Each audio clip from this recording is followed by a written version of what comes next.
Are you trying to figure out how to do a budget but don't know where to start? Or maybe you want an emergency fund and don't know where to get the money because you're struggling with finances. Stick around. I'm going to give you some free resources that'll help you get through.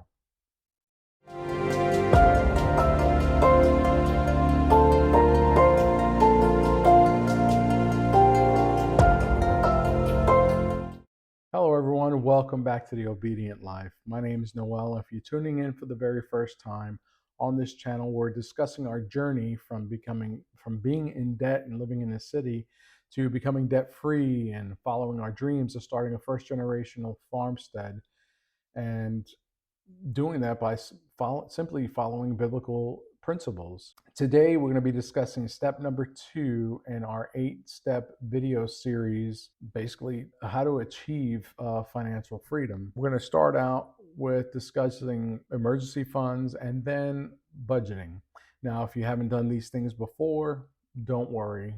I'll explain everything. If this is your first time tuning in to this series, what I'll go ahead and do is just link the first video up here so you can get caught up and have an idea of what we're talking about. If you haven't ever budgeted before, don't worry. Towards the end of the video or throughout the video, I'll share with you different resources that helped us learn how to budget and become financially independent. We were able to purchase get debt free, and then purchase our property debt free. And we hope to build and or put our home on this property debt free.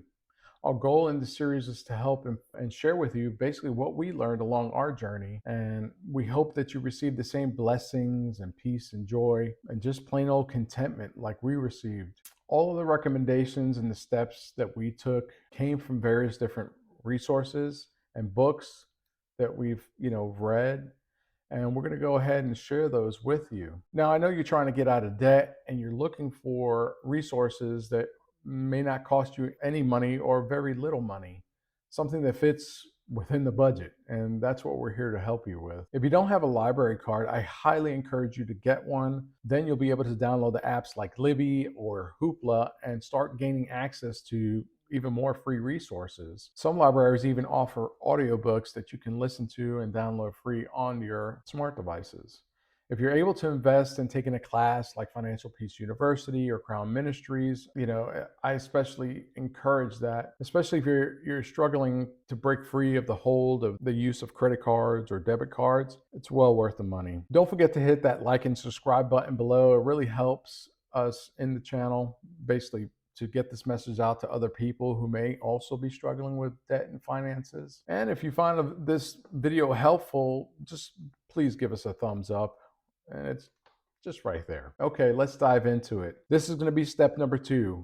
In the previous video, we talked about changing your money mindset and how we've been pre-programmed through commercialism and consumer, advertisements on becoming in debt and wanting some of these luxuries that other people have. How many of you have been to the circus? Now, I know some of you are probably saying, yeah, my life is a circus. Clowns and everything. Teenagers, right? Life can be like a circus. If you've ever seen the high wire act, it's not enough that they're on this super high wire that seems like it's like dental floss walking across it, but they go ahead and then they start riding a bike, or if that's not enough, they add a bunch of people on it and they're carrying it across. Then finally, for the finale, they take the net away. That's how life can feel like sometimes, where you're carrying all this debt and responsibility and you're walking on this thin wire that we call a paycheck. Most of us don't even have a safety net below, and that's just scary. The emergency fund is like insurance or your safety net against life that just throws things at you. Now, life is tough enough, and we don't need to make it any tougher by making it harder by not having a safety net. Amen. Let's dive into the emergency fund and some of the most common questions that we get, like how much do I need? Why do I need it? And the most important, where do I get the money? The emergency fund needs to be cash. Now, everybody say cash. It's easy to be accessible in an emergency. It's not a credit card, it's not an IRA or an investment. It's either cash money that you have at home or in a separate savings account where it's just for emergencies and you don't touch it. And what we started with was $1,000. If you already have that, that's awesome because you're on a head start. And if you watch the previous videos, I didn't have that. An emergency fund is just for that, an emergency. I can tell you what it's not for. Just because the big box stores are having a sale on appliances doesn't constitute an emergency. There's a 100% chance that as soon as you start going down this journey, something's going to happen. Something's going to cost you money. It's just called life. You start trying to do something and something happens, right? Your alternator goes out, you get a flat tire, something. Most people stop at this part because they find it so hard just to save $1,000. But most Americans are $1,000 away from a catastrophe in their lives. Personally, I like to keep cash on hand. I live in a natural disaster state where we get hurricanes and lights go out. So what we tend to do is keep small denominations of money, like ones, fives, and tens, because hey, if the electricity goes out, how are you going to get money from the bank or an ATM? Most people are going to be running because they're natural disasters. Or even if the bank's open and you're able to get it last minute because you know a hurricane's coming. And I've had this happen where we've gone up to the teller and they minimize the amount of money you can take out. It becomes stressful. I know for some of you, you're going to say, well, it's not financially sophisticated and you should keep it in a high interest earning type of account. Well, if you're living in a place like we are, having that money on hand or having that money accessible to you in an emergency, yes, it's not sophisticated. You can do investments later, but this is your safety net. It needs to be really readily accessible, not so accessible that it's tempting. So the next question is, where do you find these elusive dollars? Let's look at what wants and needs are. And we discussed this in a previous video. Do you have 5 cars and only have 2 people who live in the house? Do you really need all those other vehicles? Or just vehicles in general, like ATVs and boats and all those different things? Do you have a garage, but you can't park in it because it's filled with stuff that you probably haven't even looked at in years? There's a great place or a great resource to go ahead and start finding those elusive dollars that most people have a hard time finding. Let's say if you had a family member who was ill and they needed medicine. That medicine cost them $1,000. What would you be willing to sell? And what would you be willing to do to get that money? I can tell you, if it was one of my children, I'd do anything. Everything would go. And I'm talking about a love family member. I'm not talking about your mother-in-law. Just kidding. Just kidding. We worry too much about possessions. So I don't want you to worry about possessions, because when you become debt free, you'll have plenty of income to get more possessions, newer and updated possessions. I know I'm getting older, and I know this because my kids constantly remind me. But let me know if anybody else has this issue. Do you find like things disappearing or growing legs in your home? Like your car keys, or you put your wallet down someplace. I'm telling you, I think we have trolls or something. I've seen Toy Story or The Secret Life of Pets. These guys come to life when we're not looking, right? Money tends to be that way. If you're not watching what your money's doing and assigning it a responsibility, it'll just get up and wander away, and you won't know what happened to it. If you're one of the many Americans that ask themselves, I make a great salary, but I have no idea where my money goes. So that's where budgeting comes in. This is why budgeting is so important. With a budget, you assign every dollar its own task, and it becomes like your own little money army. Every dollar has a task, and it attacks debt. It doesn't just wander away. For most of you, I know that you're thinking to yourself, but budgets are so restricting and complicated. And if you're one of those people who frivolously spend money on basically dumb stuff, then I can understand your stance. But if you're an individual who knows that, hey, I have this set amount of money and I can spend it on these things, it becomes freeing. You don't have to worry about if you buy this, then you can't pay for that. I know we probably all have friends and or a family member who is always claiming, I'm broke, I can't pay my rent, I can't pay my bills, but yet they go to the hairdresser or get their nails done or go hang out with friends or are constantly eating out, but yet they keep saying they're broke. Unfortunately, that's most of America. And if that's you, hey, there's no condemnation here. I've been there and I've done that. See, for us, a budget is freeing. The bills always get paid, and we're able to be generous with helping others, not just with money, but our greatest resource, time, which is how I'm able to sit here and do this channel and coach others at church, be there for family members and spend time with them in prayer and have my own personal time in prayer and not have to worry if I take that personal time with my Heavenly Father that I won't be able to pay for my bills. But you're probably wondering, well, what about vacations or having a nice house or nice vehicles? You can have all that stuff when you're debt free and you become obedient with the dollars that you spend. But once you get detached from the system, what we realize is that money and possessions in our lives aren't really ours. You know, when you come to that realization, to tend to look at how you spend your money closer, you think to yourself, well, the money's not yours. What do you mean you're working for? You're earning it. Yes, you earn the money and it's your job to go out there and provide. But your money and possessions, they don't belong to you.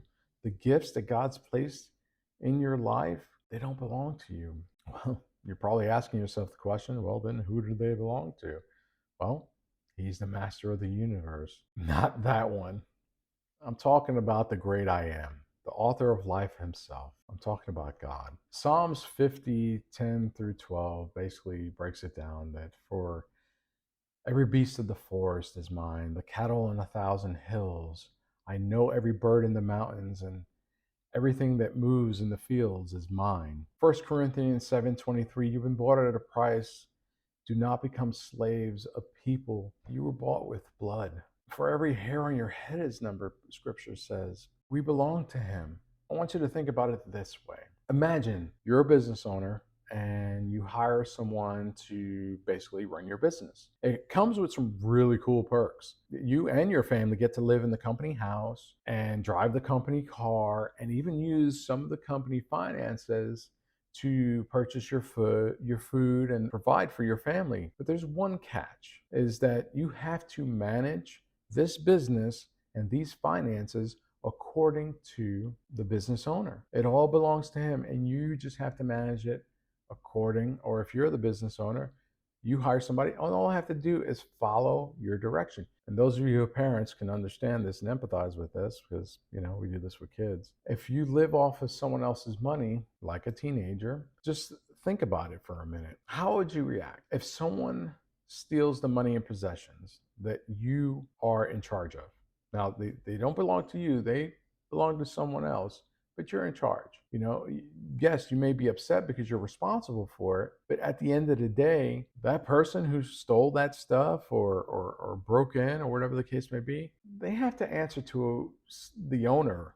And that owner's kind of connected. I wouldn't want to be stealing from them. Then all of a sudden, as this business owner finds out that the money manager that you hired decided they were going to spend it according to how they wanted to spend it. And they started buying themselves all these extravagant things and spending money on stuff, and your business was suffering. You definitely wouldn't trust them with another one of your businesses or even more money and possession. I mean, you would fire them, right?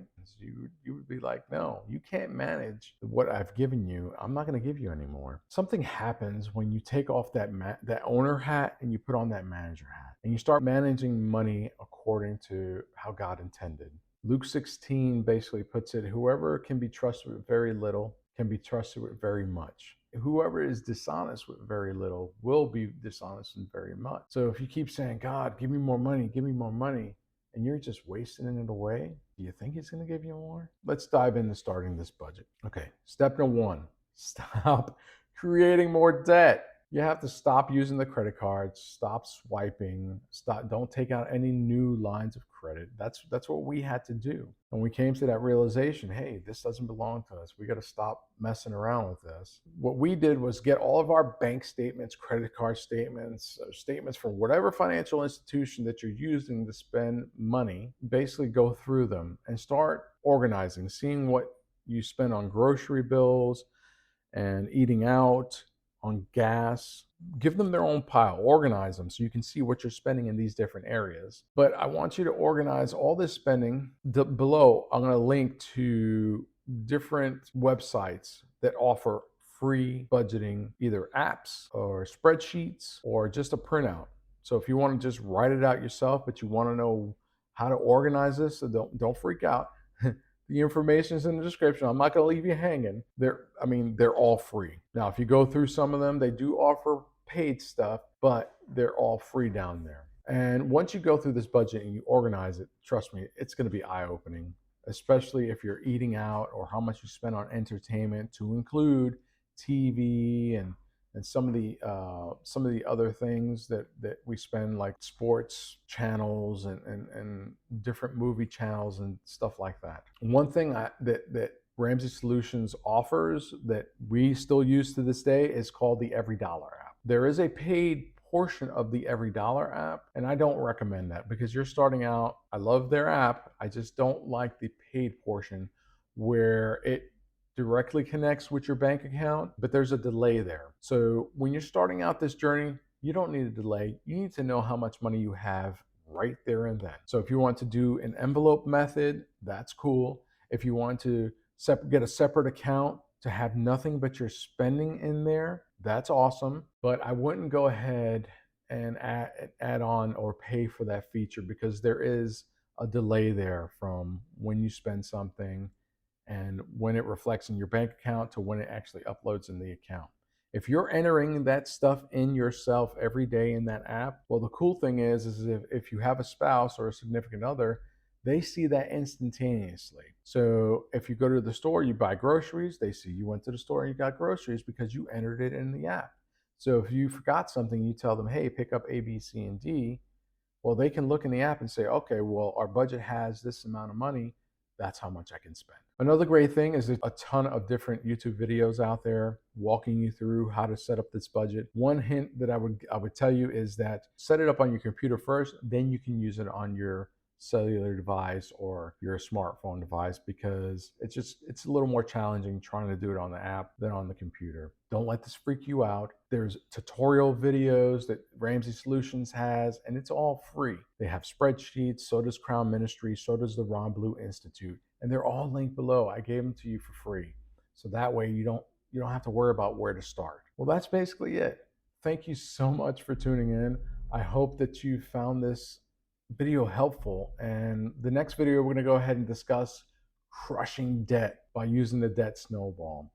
Now, don't forget to subscribe below and hit that like icon. When you subscribe, hit the little bell icon so that way you'll be notified as soon as we come out with that next video for crushing debt. You'll be notified immediately. It really helps a lot with the YouTube algorithm, getting it out there and sending it to others who may be looking for free resources. And if you have any questions, down below in the description, there's my email. Email me, and I'll be happy to go over things with you and answer any questions. And then go ahead and check us out on some of our other social media sites. I've linked that below. Now, I hope this video has blessed you, and I pray that you're able to find that contentment in life. And I hope that you're able to get this all together so that way you too can live the obedient life. Well, God bless and have a wonderful day. Bye-bye for now.